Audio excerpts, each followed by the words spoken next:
विधान के भीतर कोई ऐसी धारा नहीं थी जिसके अनुसार खोटे सिक्कों के टकसाल जैसी पत्नी से पति को विरक्त किया जा सकता। सारी चुगली चबाई की परिणति उसके पत्नी प्रेम को बढ़ाकर ही होती थी। जेठानियाँ बात बात पर धमाधम पीटी कूटी जाती, पर उसके पति ने उसे कभी उंगली भी नहीं छुआई। वह बड़े बाप की बड़ी बात वाली बेटी को पहचानता था। इसके अतिरिक्त परिश्रमी, तेजस्विनी और पति के प्रति रोम रोम से सच्ची पत्नी को वह चाहता भी बहुत रहा होगा, क्योंकि उसके प्रेम के बल पर ही पत्नी ने अलगोजा करके सबको अंगूठा दिखा दिया। काम वही करती थी, इसलिए गाय भैंस, खेत खलिहान, अमराई के पेड़ आदि के संबंध में उसका ज्ञान बहुत बड़ा चढ़ा था। उसने छांट छांट कर ऊपर से असंतोष की मुद्रा के साथ और भीतर से पुलकित होते हुए जो कुछ लिया वह सबसे अच्छा भी रहा। साथ ही परिश्रमी दंपति के निरंतर प्रयास से उसका सोना बन जाना भी स्वाभाविक हो गया। इस दंड विधान, कहते उसको दंड विधान जो मिलता था ना, ऐसी कोई धारा नहीं थी कि उसका पति और पत्नी अलग अलग। उसके पति उसको बहुत अच्छे से प्रेम करता था। जेठानियों को तो जेठ बात बात पर कूटते थे, पीटते थे, पर वो अपनी पत्नी परिश्रमी, मेहनती, तेजस्विनी पत्नी को जानता था। इसलिए उसने सबसे जेठ जेठानियों से अलगोजा मीन्स अलग अपनी जायदाद का हिस्सा ले लिया। बहुत मेहनत की उन्होंने। गाय भैंस, खेत खलिहान, अमराई मीन्स आम के पेड़ आदि के संबंध में वो सब कुछ जानती थी, क्योंकि गांव से आई थी। तो उसने क्या किया, उन सब खेत खलिहान को अपने परिश्रमी दंपति ने, जो मेहनती ये पति पत्नी थे, इन्होंने उसको सोना बना दिया, अर्थात अपने खेतों में सोना उगलना शुरू कर दिया। धूमधाम से बड़ी लड़की का विवाह करने के उपरांत पति ने घरौंदे से खेलती हुई 2 कन्याओं और कच्ची गृहस्थी का भार 29 वर्ष की पत्नी पर छोड़कर संसार से विदा ली। जब वह मरा तब उसकी अवस्था 36 वर्ष से कुछ ही अधिक रही होगी, पर पत्नी आज उसे बड़ऊ कहकर स्मरण करती है। भक्ति सोचती है कि जब वह बूढ़ी हो गई तब क्या वह परमात्मा के यहाँ भी ना बूढ़े हो गए हैं, तो उन्हें बड़ऊ ना कहना उनका घोर अपमान है। बड़ी लड़की की शादी करते ही इसके भक्तिन के पति की मृत्यु हो गई। 2 लड़कियां घरौंदे में मीन्स कच्ची गृहस्थी, अभी 2 लड़कियां 2 कन्याएं रहती थी 29 वर्ष की पत्नी छोड़कर, और पति की आयु क्या थी 36 वर्ष।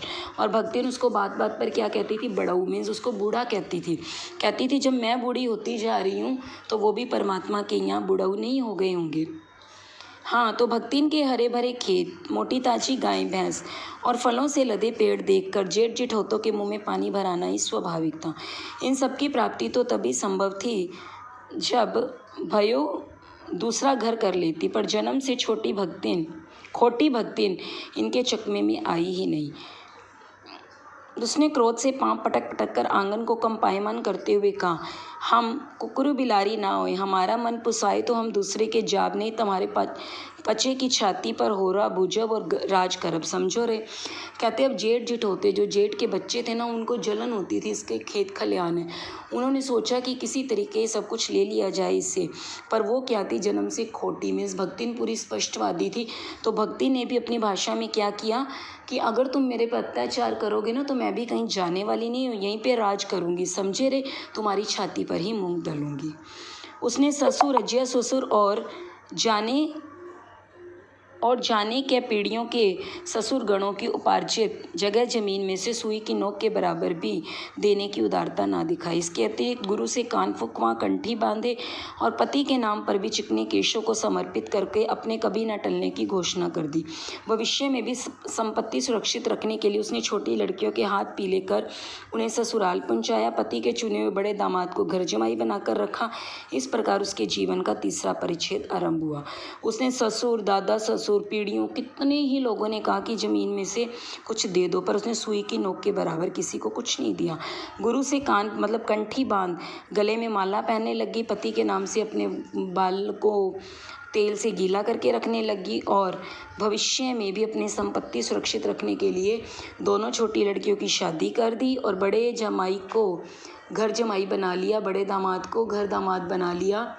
और इस प्रकार उसकी ज़िंदगी का तीसरा परिच्छेद शुरू हुआ। भक्तिन का दुर्भाग्य भी उससे कम हटी नहीं था। इसी से किशोरी से युवती होते ही बड़ी लड़की भी विधवा हो गई। भैयू से पार ना पा सकने वाले जेठ और काकी को परास्त करने के लिए कटिबद्ध जेठोतों ने आशा की किरण देख पाई। विधवा बहन के गठबंधन के लिए बड़ा जिठोत अपने तीतर लड़ाने वाले साले को बुला लाया, क्योंकि उसका हो जाने पर सब कुछ उन्हीं के अधिकार में रहता। भक्तिन की लड़की भी माँ से कम नहीं थी, समझदार नहीं थी, इसीलिए उसने वर को नापसंद कर दिया। कहते जितना उसका अच्छा भाग्य आता था, पर दुर्भाग्य, बुरा भाग्य, बुरी किस्मत भी उसका साथ नहीं छोड़ रही थी। जिस लड़की को उसने अपने पास रखा हुआ था, घर जमाई बनाया हुआ था, उसके हस्बैंड की डेथ हो गई। डेथ होने के बाद जेठोतों को एक और मौका मिल गया, उसके जेठ के लड़कों को एक और मौका मिल गया, और बार बार उसे कहने लगे कि हम अपनी बहन की शादी अपने साले से करवा देते हैं, क्योंकि अगर साले की शादी हो जाएगी तो जायदाद सारी उनके हाथ में आ जाएगी। पर लड़की भी समझदार थी, उसने वर को नापसंद कर दिया, उसने उनके सालों को मना कर दिया। बाहर के बहनोई का आना चचेरे भाइयों के लिए सुविधाजनक नहीं था, अतः यह प्रस्ताव जहाँ का तहाँ रह गया। तब वे दोनों माँ बेटी खूब मन लगाकर अपनी संपत्ति की देखभाल करने लगी, और मान ना मान मैं तेरा मेहमान की कहावत चरितार्थ करने वाले वर्ग के समर्थक उसे किसी न किसी प्रकार पति की पदवी पर अभिषिक्त करने का उपाय सोचने लगे। कहती है भाइयों के लिए सुविधाजनक नहीं था कि कोई बाहर का बहनोई आए, जमीन को संभाले, तो ये प्रस्ताव जहाँ का तहाँ रह गया, पर माँ बेटी दोनों संपत्ति की देखभाल करने लगी।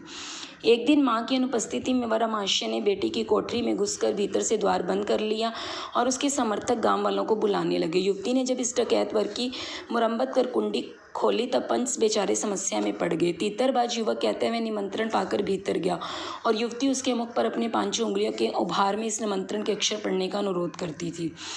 अंत में दूध का दूध, पानी का पानी करने के लिए पंचायत बैठी और सबने सिर हिलाकर इस समस्या का मूल कारण कलयुग को स्वीकार किया। अपीलहीन फैसला हुआ कि चाहे उन दोनों में एक सच्चा हो, चाहे दोनों झूठे, पर जब वे कोठरी से निकले तब उनका पति पत्नी के रूप में रहना ही कलयुग के दोष का परिमार्जन कर सकता है। एक दिन माँ नहीं थी, अर्थात भक्तिन घर नहीं थी। जिठोत ने अपने साले को भेज दिया।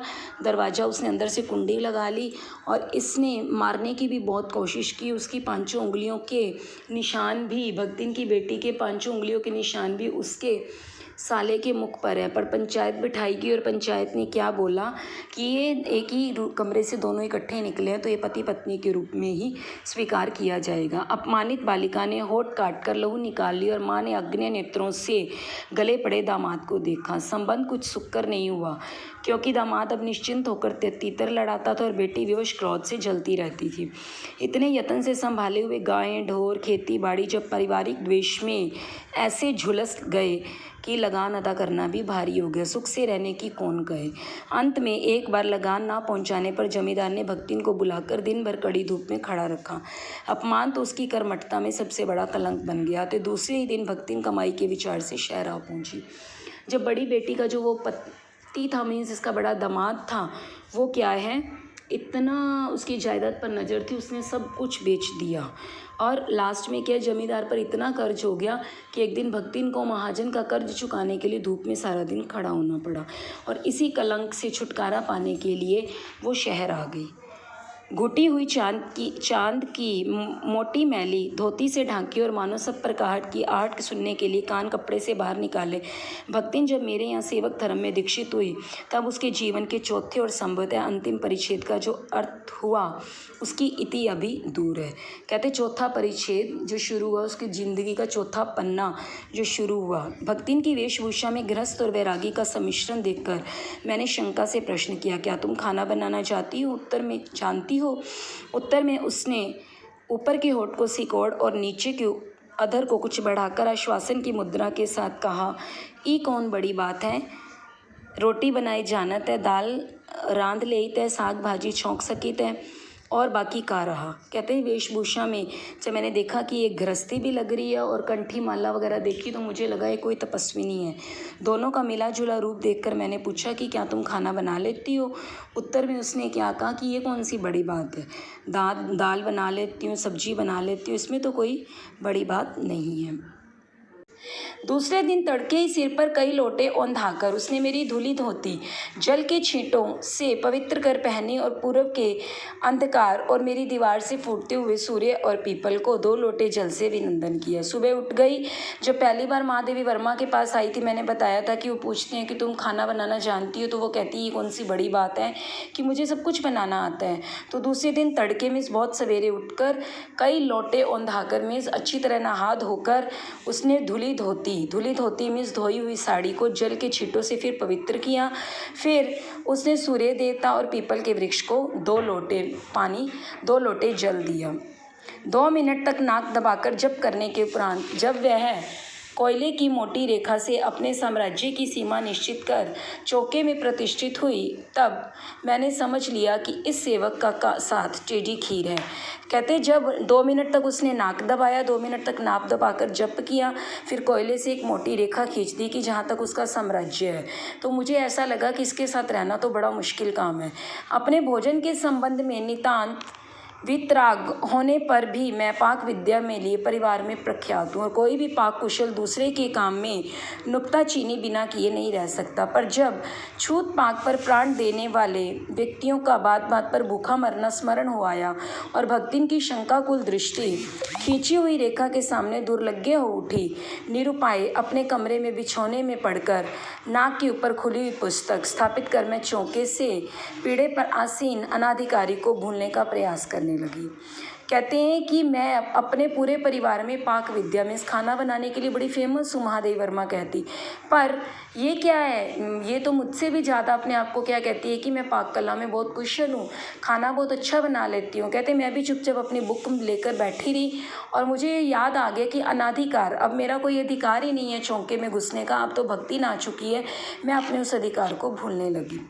भोजन के सब में जब मैंने अपनी निश्चित सीमा के भीतर निर्दिष्ट स्थान ग्रहण कर लिया, तब भक्तिन ने प्रसन्नता से लबालब दृष्टि और आत्मा तुष्टि से अपलावित मुस्कुराहट के साथ मेरी फूल की थाली में 1 अंगुल मोटी और गहरी काली चित्तीदार 4 रोटियां रखकर उसे टेढ़ी कर गाढ़ी दाल परोस दी। पर जब उसके उत्साह पर तुषारापात करते हुए मैंने रुआंसे भाव से कहा यह क्या बनाया है, तब वह हतबुद्धि हो रही। भोजन के समय कहते जो उसने एक निश्चित सीमा किस लिमिट में बैठकर आपको खाना है, उस स्थान पर, उस एप्रोप्रिएट स्थान पर जब मैं खाना खाने के लिए बैठी तो मैंने क्या देखा, लबालब दृष्टि और आत्म तुष्टि से अपलावित मुस्कुराहट। कहते भक्ति ने बड़ी खुशी से ऐसी बड़ी भरपूर जो नज़र डालकर क्या किया, फूल की थाली प्रिंटिंग थी, फूल की थी, अंगुल मोटी 1 अंगुली की जितनी मोटी और काले रंग की 4 रोटियां और थाली को टेढ़ा किया और उसमें दाल रख दी। और मैंने बड़ी हैरानी से पूछा कि ये क्या है, तो वो हतबुद्धि हो रही, बड़ी अपने आप को वो सोच रही थी कि मैं बड़ी इंटेलिजेंट। रोटियां अच्छी सेकने के प्रयास में कुछ अधिक खरी हो गई हैं, पर अच्छी हैं। तरकारियां थी, पर जब दाल बनी है तब उनका क्या काम, शाम को दाल ना बनाकर तरकारी बना दी जाएगी। दूध भी मुझे अच्छा नहीं लगता, नहीं तो सब ठीक हो जाता। अब ना हो तो अमचूर और लाल मिर्च की चटनी पीस ली जावे, उससे भी काम ना चले तो वह गांव से लाई हुई गठरी में से थोड़ा सा गुड़ दे देगी। और शहर के लोग क्या कलापत्तू खाते हैं, फिर वह कुछ अनाड़िन या फूहड़ नहीं। उसके ससुर पितिया, ससुर अज्जिया, सास आदि ने उसकी पाककुशलता के लिए ना जाने कितने मौखिक प्रमाण पत्र दे डाले हैं। रोटियां, अपनी हर बात के लिए वो कोई ना कोई बहाना ढूंढ लेती थी। आज भी उसने एक बहाना ढूंढ लिया कि रोटियां, जब मैंने कहा ऐसे सड़ क्यों गई हैं, जली हुई रोटियां क्यों हैं, तो वो कहती रोटियां अच्छी सेकने के प्रयास में थोड़ी सी खरी हो गई हैं, फिर क्या हो गया, तरकारियां, सब्जी तो पड़ी थी, पर जब दाल बनी है तो सब्जी शाम को बन जाएगी, क्या ज़रूरत है। कहते दूध और घी मुझे अच्छा नहीं लगता, तो कहते अगर फिर भी काम ना चला तो लाल मिर्च की चटनी पीस लेंगे आमचूर डालकर। उससे भी ना काम चला तो गठरी लाई है जो गाँव से, उसमें से थोड़ा सा गुड़ दे देगी। और कहते शहर के लोग क्या कुछ स्पेशल थोड़ा ना खाते हैं, वो भी फूहड़ नहीं है। कहते उसके दादा ससुर परदादा ससुर सब ने उसको पाक कुशलता, मतलब खाना बनाने की कुशलता में उसको कितने ही बार मौखिक प्रमाण पत्र बोल कर उसकी प्रशंसा की है। भक्तिन के इस सार गर्भित लेक्चर का प्रभाव यह हुआ कि मैं मीठे से विरक्ति के कारण, बिना गुड़ के और घी से अरुचि के कारण रूखी दाल से एक मोटी रोटी खाकर बहुत ठाठ से यूनिवर्सिटी पहुंची और न्याय सूत्र पढ़ते पढ़ते शहर और देहात के जीवन के संतर पर विचार करती रही। कहते भक्ति ने इतना बड़ा लेक्चर दे दिया जो, तो कहते मैं मीठे से विरक्ति के कारण, क्योंकि मीठा खाए बिना रहती नहीं थी, पर आज उसने दिया नहीं, चुपचाप बिना गुड़ के और घी के इंटरेस्ट दिखाए बिना रूखी दाल से जो उसने एक मोटी रोटी दी थी खाई, यूनिवर्सिटी पहुंची और न्याय सूत्र उपन्यास है जो उसको पढ़ते पढ़ते शहर के और गांव के जीवन में डिफरेंस के बारे में पढ़ने लगी, विचार करने लगी। अलग भोजन की व्यवस्था करनी पड़ी थी अपने गिरते हुए स्वास्थ्य और परिवार वालों की चिंता निवारण के लिए। प्रबंध ऐसा हो गया कि उपचार का प्रश्न ही खो गया। इस देहाती वृद्धा ने जीवन की सरलता के प्रति मुझे इतना जागृत कर दिया था कि मैं अपनी असुविधाएं छिपाने लगी। सुविधाओं की चिंता करना तो दूर की बात। कहते अलग भोजन, मेरा स्वास्थ्य गिर रहा था इसलिए मैं सोच रही थी कि अलग भोजन, पर इस देहाती ने मुझे इतना सिंपल बना दिया कि अलग क्या बनाना है। तो कहते जैसा ये भोजन बनता था उसने ज़िंदगी के प्रति मुझे जागरूक कर दिया कि दिखावटी और बनावटीपन में कुछ नहीं है। तो मैं भी सुविधाओं की चिंता करनी भूल गई।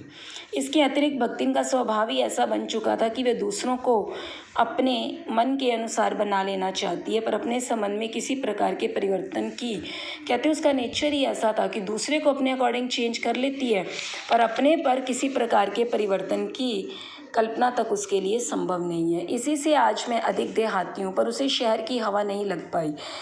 मकई का रात को बना दलिया सवेरे मट्ठे से सौंधा लगता है। बाजरे के तिल लगाकर बनाए गए पुए गरम कम अच्छे लगते हैं। ज्वार के बुने हुए भट्टे के हरे दानों की खिचड़ी स्वादिष्ट होती है।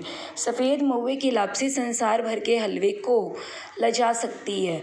यानी वह मुझे क्रियात्मक रूप से सिखाती रहती, कहती बार बार मुझे बताती रहती कि मुझे उसने गांव का सब कुछ सिखा दिया था कि मकई का रात को दलिया खाओ, बाजरे के तिल लगाकर पुए, गरम गरम पुए ठंडे करके खाओ, गरम नहीं खाने, ज्वार के भुने हुए भट्टे के हरे दानों की खिचड़ी खाओ। कहती ये सारी चीज़ें मुझे उसने सिखा दी थी, पर वहाँ का रसगुल्ला तक भक्तिन के पोपले मुंह में प्रवेश करने का सौभाग्य नहीं प्राप्त कर सका। मेरे रात दिन नाराज होने पर भी उसने साफ धोती पहनना नहीं सीखा, पर मेरे स्वयं धोकर फैलाए हुए कपड़ों को भी वह तय करने के बहाने सिलवटों से भर देती। मुझे उसने अपनी भाषा की अनेक दंत कथाएँ कंठस्थ करा दी थी, पर पुकारने पर वह आय के स्थान में जी कहने का शिष्टाचार भी नहीं सीख सकी। कहते मुझे तो पूरा देहाती बना दिया, पर खुद शहर का एक रसगुल्ला तक नहीं खा पाई, शहर के रसगुल्ले तक का टेस्ट नहीं किया। कहते मैं दिन रात उस पर गुस्सा करती थी कि साफ साड़ी पहना करो, पर वो मैली धोती पहने रखती थी, और जो मेरी धोई हुई साड़ी होती थी उसको समेटने के बहाने और भी सिलवटों से भर देती थी। कहते हैं उसने अपनी सारी कथाएं मुझे अपनी भाषा में याद करा दी थी, पर मैं उसको कहती थी ना आए मत बोला करो, जी बोला करो, वो नहीं सीख पाई। भक्तिन अच्छी है ये कहना कठिन होगा, क्योंकि उसमें दुर्गुणों का अभाव नहीं। वह सत्यावादी हरिश्चंद्र नहीं बन सकती, पर नरो ना कुंजरो कहने में भी विश्वास नहीं करती। मेरे उधर उधर पड़े पैसे रुपए भंडार घर की किसी मटकी में कैसे अंतर्रहित हो जाते थे, यह रहस्य की भी भक्तिन जानती थी, पर उस संबंध में किसी के संकेत करते ही वह उसे शास्त्रार्थ के लिए चुनौती दे डालती है। भक्तिन अच्छी है कहना कठिन होगा। कहते दुर्गुणों बुरे गुणों का कमी नहीं थी। मेरे इधर उधर पड़े पैसों को मटकी में डाल देती, जब पूछा जाता तो आगे बड़े बड़े शास्त्र अर्थात लेक्चर देकर सुना देती। कहते ऐसी ऐसी चुनौती देती थी जिसको स्वीकार कर लेना किसी तर्क शिरोमणि, किसी बहस करने वाले जो चोटी के जो विद्वान हैं उनके लिए भी संभव नहीं था। यह उसका अपना घर ठहरा। पैसा रुपया जो इधर उधर पड़ा देखा संभाल कर रख लिया, या क्या चोरी है? उसके जीवन का परम कर्तव्य मुझे प्रसन्न रखना है। जिस बात से मुझे क्रोध आ सकता है उसे बदल कर इधर उधर करके बताना क्या झूठ है? इतनी चोरी और इतना झूठ तो धर्मराज महाराज में भी होगा, नहीं तो वे भगवान जी को कैसे प्रसन्न रख सकते और संसार को कैसे चला सकते। कहती अगर मैं पैसों को इधर रख देती हूँ तो क्या कोई झूठ की थोड़ी ना बात है, अपना ही घर है समझ के रखती हूँ। तो कहते जिस बात से मुझे गुस्सा आता था, क्रोध आता था, आ सकता है, वो उसे बदल कर इधर उधर करके बताना उसे बहुत अच्छे से जानता था। वो मुझे प्रसन्न रखना जरूरी समझती थी। शास्त्र का प्रश्न भी भक्तिन अपनी सुविधा के अनुसार सुलझा लेती है। मुझे स्त्रियों का सिर घुटाना अच्छा नहीं लगता था। मैंने भक्तिन को रोका। उसने अकुंठित भाव से उत्तर दिया कि शास्त्र में लिखा है। कुतूहलवश मैं भी पूछ बैठी क्या लिखा है। तुरंत उत्तर मिला, तीरथ गए मुंडाए सिद्ध। कौन से शास्त्र का यह रहस्यमय सूत्र है, यह जान लेना मेरे लिए संभव ही नहीं था। अतः मैं हार कर मौन ही रही। भक्तिन का चूड़ाक्रम हर बृहस्पतिवार को एक दरिद्र नापित के गंगा जल से धुले उसके द्वारा यथावधि निष्पन्न होता रहा। शास्त्र का प्रश्न, कहते अगर सिर घुटाने का लगा हो तो वो कहती थी सिर दबाना, स्त्रियाँ सिर नहीं दबाती। कहते तीरथ गए मुंडाए सिर, जो तीरथ पर जाता है वही अपने सिर को गंजा करवाता है, अपने सिर को बालों को तुरवाता है। तो कहते ये शास्त्र का रहस्यमय सूत्र है। अतः कहते मैंने बार बार पूछा, यह जान लेना मेरे लिए संभव ही नहीं था। कहते मुझे समझ नहीं आया, मैं चुप हो गई हार कर। और भक्तिन का चूड़ाक्रम हर बृहस्पतिवार में हर बृहस्पतिवार को वह गंगा जल से धुले उस्त्रे से अपने बालों को कटवाती थी और उसके द्वारा वो हर वीरवार को वो निष्पन्न होता था, में संपूर्ण होता था।